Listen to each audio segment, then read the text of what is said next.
una kong tanong was, 5 years ba maglalaro to? Kasi kung hindi, patay kami. Hindi ako makapaniwala na merong ganun kagaling na ganun kabata na kung maglalaro ng 5 taon yan, hirap tayo dyan. So parang ako, nasa utak ko nun, hindi Pinoy to, may Daya to, Meksikano to. Ganun siya kagaling eh.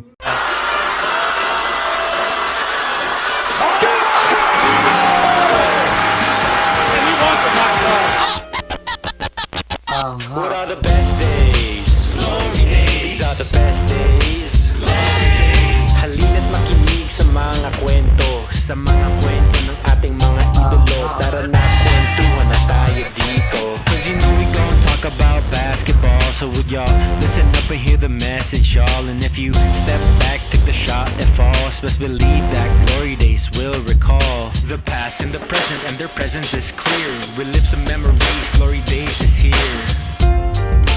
Glory days. Glory days. Relive some memories, glory days is here. What are the best days? Glory days. These are the best days. Glory days. Louis goes up by 7 points, and here's Cortez, and he hits the three! In response, Hill, biggest lead of the ball game. Under 3 minutes to play in what has been an Ateneo first half. Here's Cortez. Stops and... What we're doing is we are uncovering the legend of the cool cat, Mike Cortez. Okay? Galing talaga. But it's more than that. It's the packaging. It's the whole, Willie, the whole look. A long sock, end one shoes pa, di ba? End one nung nag-start eh. End one shoes, long socks, headband, may wristband pa ata eh. Or headband lang. Yeah, parang may wristband. So parang complete end one street ball look that goes perfectly with his game. Yeah. So yung parang swag style niya, kayo ba parang, kahit as teammates, parang, long sock yan, long sock. What are you trying to do, man? I just, you know what, man? Whatever you need to do, if you want to play without, without underwear or anything, as long as you go out there and you do what you do. So, with whatever he was wearing, the swag that he had, it just worked. So, if it ain't broke, don't fix it.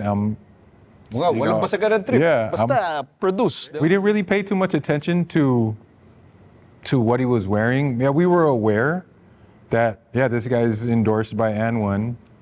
But like you said, he had the game to back it up. To match that. I think he was the first N1 endorser in the country. So he really had the game to match the N1 style. Did he get the long socks from you? Di ba nag-long socks ka din? I did the long socks for a while, but no, I think that was his thing already, even back in the States. I distinctly remember, edi maturog na yung pangalan ni Mike. Pero outside of Lasal, walang may alam kung sino ba yan, gaano ba yung kagaling, basta ang alam lang, mayroong bagong player ang Lasal. Nung dumating si Mike Cortez, ano ba? What were your impressions, first impressions? Ano ba yung reputation niya when he joined the team? Actually, we didn't really know also. Bigla na lang may Mexicanong dumating sa practice namin. No, because Mike looked like like a cholo? Yeah, like a cholo, di ba? From LA. So, but then, he had this white shirt, baggy jeans, his Cortez, Nike Cortez, plus he had that walk, right? Yeah. Ano yung walk? What's the walk? Swag. Yeah. Hindi pa Willie, come on, you gotta do it. Hindi pa. gotta do the walk. I have no swag, so. No, just try and do Hindi pa uso ang swag nun eh. Para ma-imagine, hindi natin alam ni Wesley kung ano yun eh. What is that? Parang. What is the Mike Cortez walk? Yeah, parang. Wala akong swag eh, pero parang ganun, like, he knows, like, I'm good, I'm better than most. So it's just quiet confidence siguro. Ang ganda ng pagkasabi mo, quiet confident. I bet the two of you, yabang nito Come on.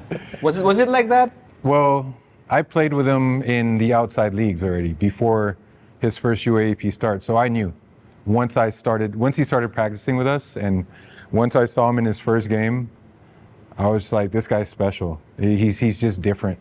There was a rumor na parang dapat mag-Ateneo siya. Pero ako I was just same as these guys. I was surprised when I saw Mike, and I didn't know where this guy came from. I mean, yung news nga na parang, ano yan, Mexicano yan. Parang, di, Pinoy ba yan? Oh, galing eh. Pinoy ba Di ba? yan? Pinoy ba yan? Ang galing eh. Baka Mexicano yan. Parang, Mexicans don't play basketball. so, ako rin, I was surprised as these guys What were. was he doing in practices, and what was the reaction of your other teammates? Well, of course, it helped, the team. Because of, you have a scout team with the Mike Cortez. so Diba? siya scout team. So, we're competing with a guy, he's running the plays of the opponents, mga ganon. So, higher level yung competition in practice. So, which is very, very good for, if you're trying to win a championship, yun ang gusto mo. Pero feeling ko mabait siya eh. Na he wasn't out there trying to embarrass Yeah. his teammates. Which he could have. He could have. He could have. He could have. Like I was saying, he was already better than what we had at the time. He came from playing was it Division One or maybe Division Two Yeah, I think so. in the States. So I mean, if you're already playing against, he's already playing against guards his size, his ability, maybe his quickness. So for him to come here, he was it was already a different level for him. So he, like I said, he came in, he wasn't out here trying to show anybody up, like, hey, watch this. I'm gonna do this. Because, I mean, with all due respect to Dino and Makuan, if Mike wanted, I mean, really, if he wanted na yung medyo kagano niya yung crossover niya, Kasi he could have. the way he carried himself, hindi naman siya mayabang eh. Sumasabay naman siya sa mga ibang players. It's not like, oh, I'm better than you guys, so I'm just gonna be over here. It was like, he was one of us. He came in and he didn't try to stand out. He really Iba fit in. yung, as Willie said, the quiet confidence, the swag. He doesn't gonna make you feel na magaling ako, pero he's gonna show you how.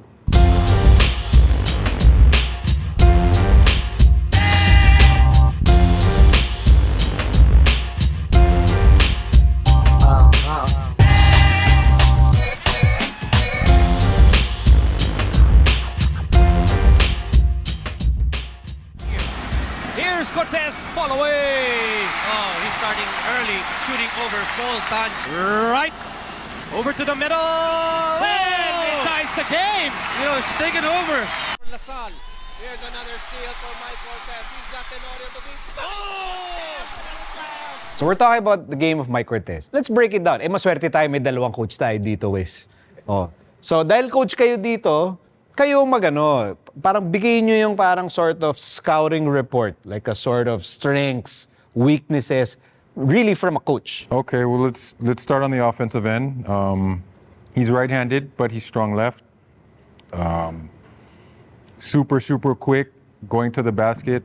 If he attacks the basket, he likes that double clutch shot, and he can finish both right and left. What's deadly is if he goes left, not only can he finish at the basket, but he can pull up from mid-range. Yeah. Yun yung favorite ko. Yeah, So, yung pull up. That one or two dribble pull up. Usually, guys are set. Oh, let me work on my one dribble pull up. He can go one. He can go two. Even that little gray area jump shot where not too many guys know. Do I put more air under the shot or do I keep it a regular jump shot? He can knock that down because he has that little push shot in the lane. So, you want to send him right because yung pull-up niya is not as effective going right. Off the dribble, at that time, shooting from the three, not too consistent, but he was a knockdown catch and shoot player. So, how do you guard somebody like that? Well, I'm just glad I was on the same team. So it made things a lot easier for us. I guess weakness ni Mike was his outside shot. So if you were to give something up, probably that would be it, the 3-point shot. At that time, At that time. So when his first couple of years in the UAAP, But yeah, pretty much kung ano man yung sinabi ni Willy, that's Mike Cortez. You know, it's really just try to contain him the best you can. You can't really, it's difficult to really stop him completely. Kasi, I mean, he can score and then he can also create.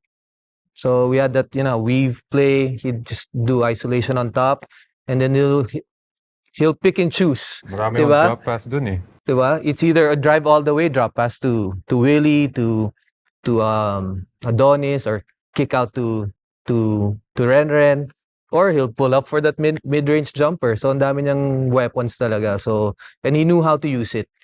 So he knew when to make the pass, when to take the shot. So yeah, I'm just really happy na kakampi ko siya nun. How tall were the point guards at that time? Yeah, LA Tenorio, what is it? 5'7", 5'8". 5'6", 5'7". Then Paul Artadi, what, 5'8", 5'9", Payat, diba? So, I mean, he's a true point guard. Our starting point guard, Mac, was what, 5'10"? 5'10". And he was a freak athlete. So, I mean, you can put the freak athlete on him, and he will still do his thing. You put the small, quick guy on him, he'll still do his thing. So you know, right now, putting myself back in time, I don't see an answer except to double team him. I remember this. This was PBL. You guys were ICTSI. I was guarding the big man. So yung big man ng ICTSI gave a pick. So ako, knowing na I know I can take Mike, so I was thinking whether to switch on him or to trap him. So I remember parang I switched on him. Pero paglabas siya ng pick niya, parang dribble, parang in and out to the left. And then pag ganun niya, nilabas ko yung kamay ko, nilagay ko dun sa path ng crossover na sabi ko, yari sa akin to. Patay sa akin to. Kasi ginanon ko na eh. Parang dinikit ko na dito sa katawan eh. Wala nang dadaanan to. Pag in and out, paglabas siya ng pick, in and out, behind the back, between the legs. Tapos parang ako, naantay ko yung bola eh. Hindi dumating. Nandun na siya. Nandun na siya sa court, sa ring. Dumadrive na parang ako, ano nangyari? One thing that I can't forget, yung dunk niya, yung finals. So that one, Game 2. Game 2 of the 2002. I was watching na. I was You're watching. graduate ka na. So I was amazed. From a turnover. Turnover, from a diba? Steal, and then sumabay si Sunny Tadeo. Akala namin, agaw, so parang layup. Oo, parang gano'n lang. And also, he just rose up. And ako, it was here, I was in the lower box na medyo dun sa diagonal, so the court was here. So kitang-kita ko talaga siyang umakyat. And then, dunked it on Sunny. So, I mean, that's something that I was like, whoa. Yeah. Napatalon talaga ako. Si Sunny Tadeo had the best view. Yes. Yeah, for sure. Ang ganda ng picture nun eh. Nakita mo na yung picture nun? Si Sunny nakaganon. Do you remember that dunk? Yes. So, ako nagulat ako eh. Kasi pagkakuha niya, from a turnover eh. Tapos fast break.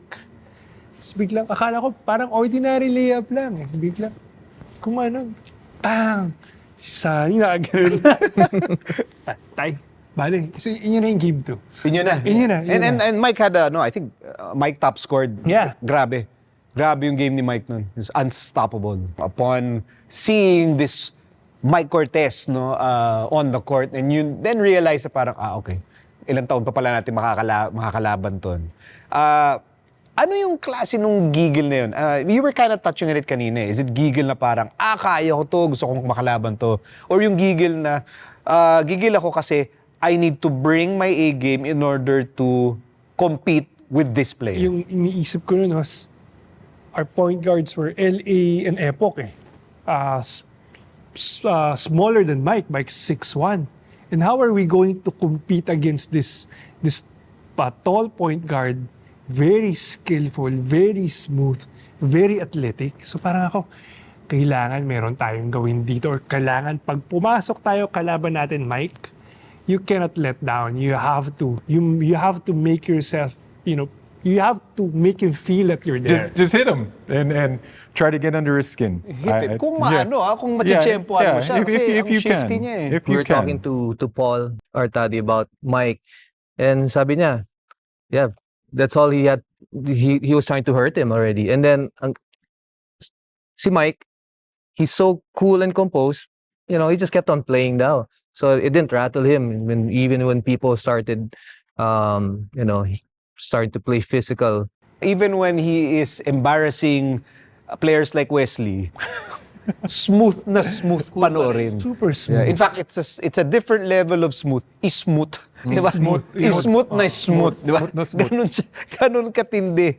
And the effortless talaga, which is kind of part of, yun nga, why masarap siya bigyan ng moniker. Kasi, I get what you're saying eh. May mga ibang player, kaya yun, pero parang hirap na hirap. Alam mo yung parang labas-litid yung just to become acrobatic, diba? At that time, kasi you didn't see that coming from other players in college. No. Marami acrobatic. Diba? Marami mga tubid na kalawit, rebound, mga bumubuka ka na ganun. But iba yung, di ba? And don't forget the ankle breaker before he gets to the Yes, rim. Diba? yes. Yun pa yun, Oh, may diba? setup yun. Yung guard, Oo. nahulog na. May setup yun. That's why my favorite is the pull-up. Kasi yung pull-up niya, akala mo isasaksak niya. So nadapa ka na nga from the crossover. Tapos hahabulin mo pa para palpalin sa layup. Pero hindi. Pull up pala. Tapos yung pull up pa niya, suabe. Super smooth.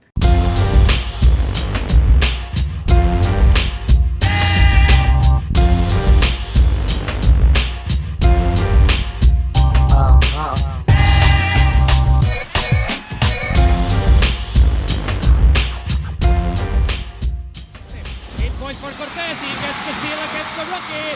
And he gets he goes the layup. But he gets the putback. He's putting pressure on Escalona partner. Cortez leaving. Incredible. What a basket by Cool Cat Cortez. He has 13 points. And then I remember there was one game.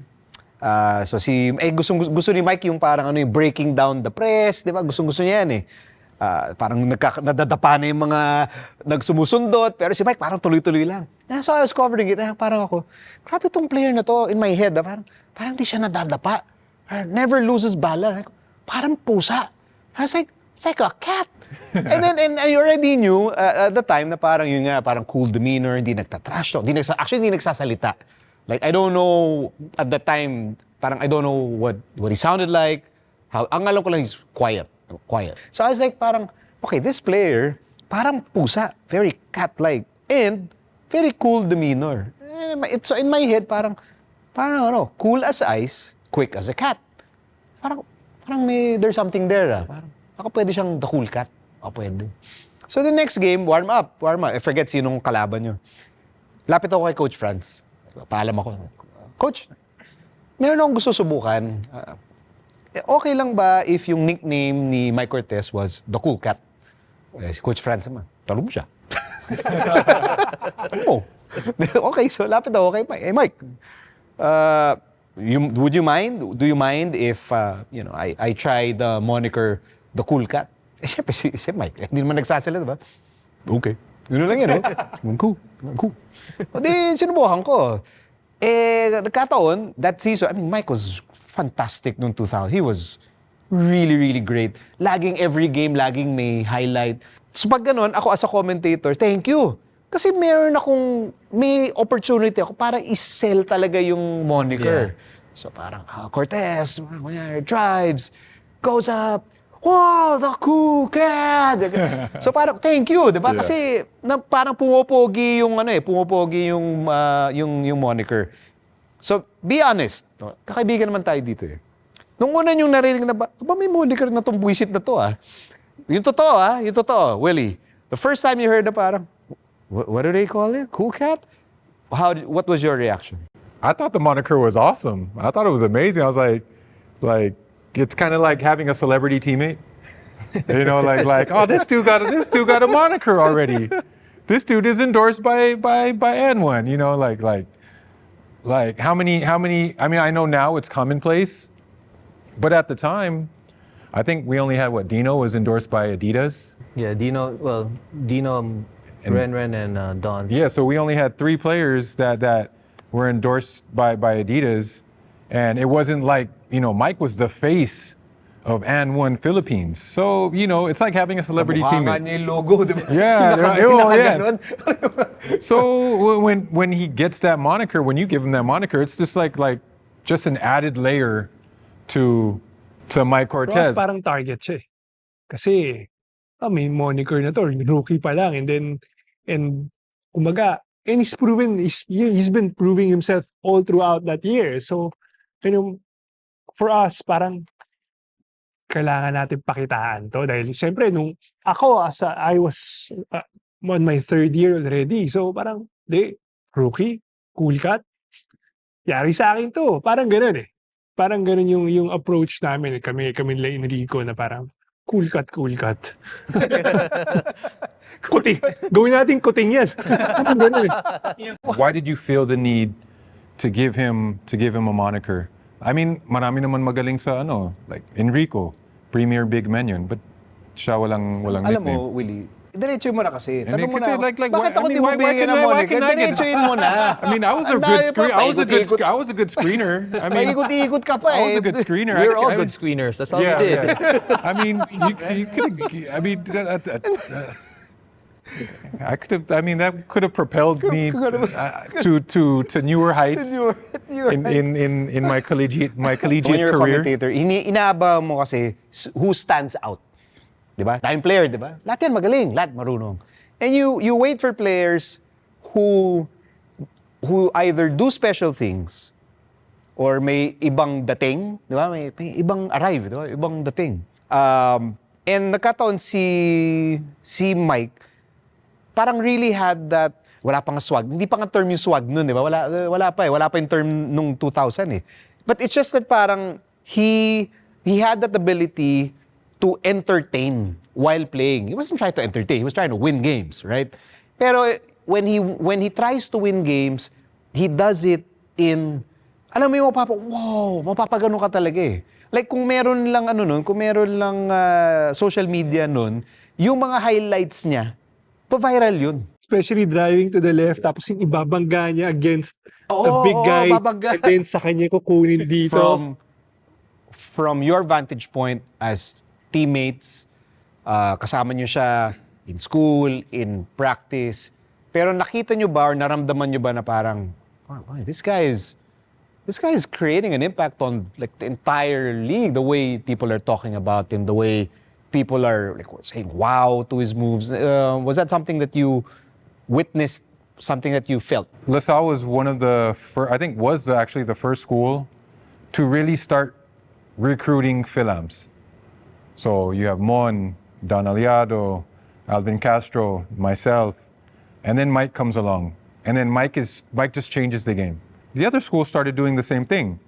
Ateneo, they went and got Rich Alvarez, who in his own right was a game changer as well with his athleticism and his motor. So I think that's the lasting impact that it left on the UAAP. As you see now, you see all of these standout Philams in the league today.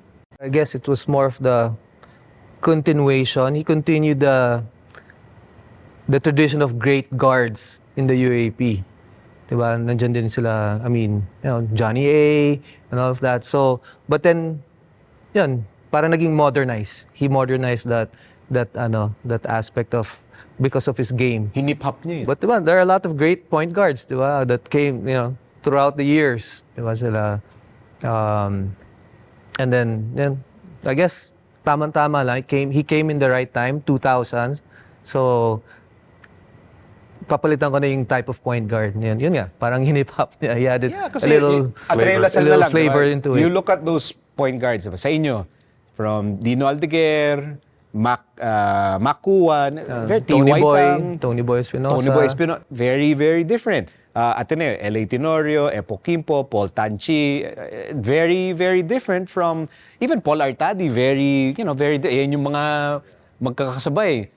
Mike had a really, really different style from all the other point guards of that era. Yeah, saucy. He was just Saucy. so much sauce, so much sauce in his Hindi game. saucy, social. Yeah, no, sauce. There's so much S-A-U-C-Y. so much flavor in his game. Like, Sarsa. I mean, Sa Tagalog. Sausaw. you, Sarsa pa lang, ulam na. so much sausaw. Kaya pala yung tira niya, sinasawsaw din niya. Yun, tama. Sinasawsaw niya yung sinasawsaw niya yung bola. Saucy. Sinasawsaw niya yung bola eh. Galing. Pa-jacket ka nga. Kuya Will. Yeah. Can I get a moniker now? Kuya Will. That's too generic. You gotta give me a better one Hindi, than that. gaganon ka, bigyan ng jacket yan. Pero no, and like his game was just, like you said, was just different. He had so much flavor to his game, so much street to his game. Like you can find his game on dare I say Rucker Park, maybe something like that. So he changed the game really. Maraming guards na who came before Mike, pero Mike made it hip. Yung parang yung dating niya is hindi siya mayabang, pero yung confidence siya kitang-kita mo sa laro niya. And the moves, I think yun yung time na parang talagang yung crossover because of, let's say, Iverson, doon na nakikita eh. And he was the first, one of the first guys who, did crossovers left and right, all those saucy moves, di ba? Flavorful. Saucy moves, flavorful moves, na siya yung nagpakita. No? I mean, we had Coach Johnny na ganun din yung style na. I think Cyrus Baguio also had, Yeah. parang that saucy style of Pero game. exciting eh. Kasi parang yung before noon, parang more of very basic. Parang, Lalo na sa point guard position, di ba? Kanan, kaliwa. Ito, Mike, parang biglang gumaganon. Sumasayaw-sayaw Parang eh. nagme-matrix eh. So Cool I Cat think eh. yun yung I think what Mike brought into the UAAP. Hindi, tama ka. Kasi for me, Mike is a one of one. You're not gonna find that combination of physical attributes, meaning the upper body strength, the quickness, and the explosiveness combined with that ball handling and how effortless he makes it look. Kumbaga wala kang makuwang katulad. Maybe you can get parts of it, Parts.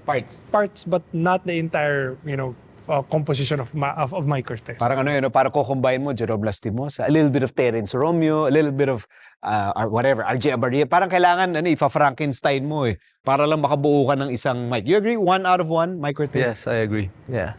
On and off the court, 1 of 1 si Mike. Yeah. On and off the court. Yeah. And we'll leave it at that. Wesley Gonzales, Coach Mon Jose, Kuya Will, Coach, Bigyan ng jacket yan. Coach Willy Wilson. Guys, this was our, gandang kwentuhan about a legendary UAP star, the cool cat Mike Cortez, and thank you for sharing your stories today. Thank you Thank for you for having having us. us. Bigyan ng jacket! Bigyan ng jacket yan.